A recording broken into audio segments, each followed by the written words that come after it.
name is Mark Evans. This is MDF2, Project 2, and this week we dealt a little bit with the Twitter framework and integrating it into our own custom application.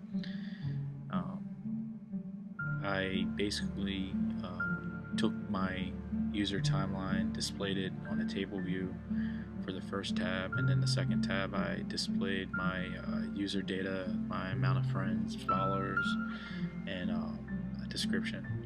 So it was pretty straightforward. Didn't run into any real problems other than I upgraded my computer to Mountain Lion, and I Xcode 4.4, the Twitter settings, or inside the settings on the iOS simulator, doesn't allow you to log in, so I had to do all my testing on my phone as opposed to my simulator, because that did not work.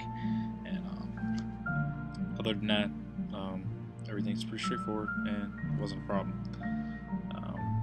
If I could have done anything better, it probably would have been refreshing my data, kind of figuring out how to load it into an alert view and dismissing it and doing it that way, but I chose a different route.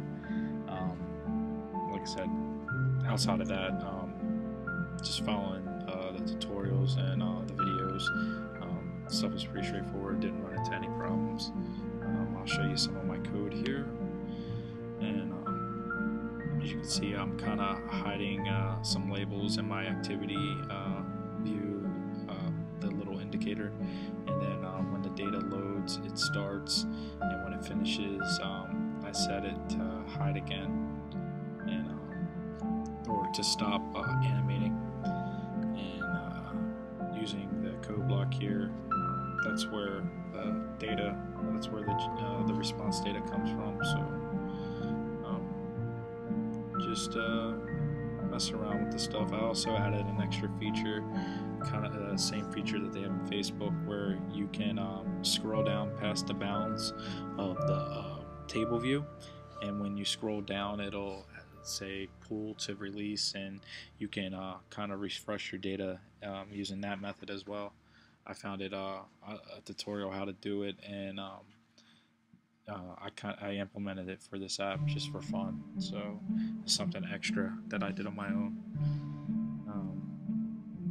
Outside of that, I mean, like I said, the requirements, I think I got them all met here. I even passed the profile picture to each table cell from Twitter, so like I said, I don't think that was part of the requirements, but like I said, I mean, that kind of defeats the point if you're just putting a static, or a static picture instead of having a dynamic one from Twitter itself. So just messing around with that, it wasn't too difficult, and hopefully everybody else figured out how to do this and they didn't run into any real problems.